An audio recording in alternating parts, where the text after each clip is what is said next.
السلام علیکم ورحمۃ اللہ وبرکاتہ۔ پاکستان سے سوال آیا ہے، نام ہے نازیہ۔ ان کا سوال ہے کہ ایک ان کے پاس گھر ہے جو خالی ہے، وہ بیچ کر اپنے ماں باپ کو حج کروا سکتے ہیں؟ اعوذ باللہ من الشیطان الرجیم، بسم اللہ الرحمن الرحیم، رب اشرح لی صدری ویسر لی امری واحلل عقدۃ من لسانی یفقہوا قولی۔ نازیہ نے سوال کیا ہے، پاکستان سے یہ پوچھ رہے ہیں کہ اگر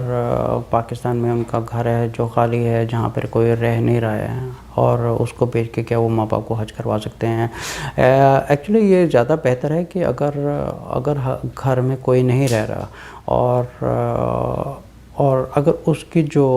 جو انکم وغیرہ ہے، یا جو اس کی آمدنی ہے، یا جو اس کا رینٹ وغیرہ آ رہا ہے، آپ اس رینٹ کے ذریعے ماں باپ کا حج کروا سکتے ہیں۔ اور اس کے علاوہ اگر رینٹ سے حج کا خرچہ کمپلیٹ نہیں ہو رہا، تو اگر گھر فالتو پڑا ہوا ہے اور ایک پراپرٹی کے نام پر پڑا ہوا ہے، تو یہ زیادہ اوبلیگیٹڈ ہے کہ ہمارے اوپر ایک سمجھے کہ 5 پلر ہیں۔ ایک مسلمان پر فرض ہے کہ وہ حج کرے جہاں تک کیپیسٹی ہو سکے، لیکن ایسا نہیں ہے، اللہ تعالیٰ نے یہ نہیں کہا کہ اگر کسی کے پاس کیپیسٹی نہیں ہے اور وہ زبردستی اس سے اپنا آپ بیچ کے وہ جا کے حج کرنے جائے۔ جس کو اللہ تعالیٰ نے ایک توفیق دی ہے وہ حج کرے۔ آپ سمجھے کہ اگر آپ کو ایک اللہ تعالیٰ نے توفیق دی ہے، آپ کے پاس گھر ہے جو فالتو پڑا ہوا ہے، جس کو آپ بیچ کے آپ اتنا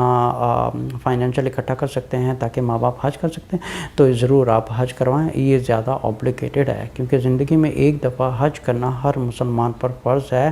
اگر اللہ تعالیٰ نے اس کو ایک فائنینشلی توفیق دی ہے تو اس پر پہلی اوبلیگیشن یہی ہے کہ وہ اپنے 5 پلرز کو کمپلیٹ کرے، اور اس پر حج فرض ہے۔ اور اگر گھر میں گھر بیچنے کی وجہ سے اگر کسی کی زندگی پر، یہ چیز پلیز سمجھنے کی کوشش کریں،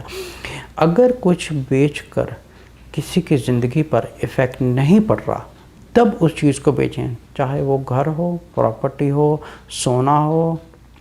جولری ہو، گولڈ ہو۔ اگر کسی کی زندگی پر ایفیکٹ نہیں پڑ رہا تو وہ پہلے حج کروائیں۔ اچھا، بہت سے لوگ یہ بھی سوال کرتے ہیں کہ اگر سمجھیں کہ کوئی پڑوس میں کسی کی شادی ہونے والی ہے، وہ زیادہ ضروری ہے یا حج کرنا زیادہ ضروری ہے؟ تو جہاں تک یہ چیز دیکھی جائے تو میرے خیال میں ہو سکتا ہے کہ دوسرے علماء کا ڈیفرنٹ اوپینین ہو، لیکن اگر دیکھا جائے تو یہ حج سے بھی بڑا ثواب ہے، کیونکہ آپ نے اگر کسی کی بیٹی ہے، اس کی شادی نہیں ہو رہی، اور لیکن آپ کا جو حج، یہ چیز سمجھیں، جو حج ہے وہ ہماری ذات کے لیے ہے، جو ایک اللہ تعالیٰ نے اس کا ریوارڈ رکھا ہے۔ لیکن اگر یہ چیز کو ہم استعمال کر کے اپنے آپ کو سیکریفائز کر کے کسی کی مدد کر رہے ہیں، آپ سمجھیں کہ اس میں اللہ تعالیٰ زیادہ راضی ہوتے ہیں کہ ہم جو ہمارے پڑوس میں، اگر ہم نے اپنی زندگی میں ایک دفعہ حج کر لیا اور اس کے بعد اگر آپ حج کرنا چاہ رہے ہیں، لیکن اگر وہ جو حج ہے، جو ایک دفعہ آبلیگیشن پوری ہو چکی ہے،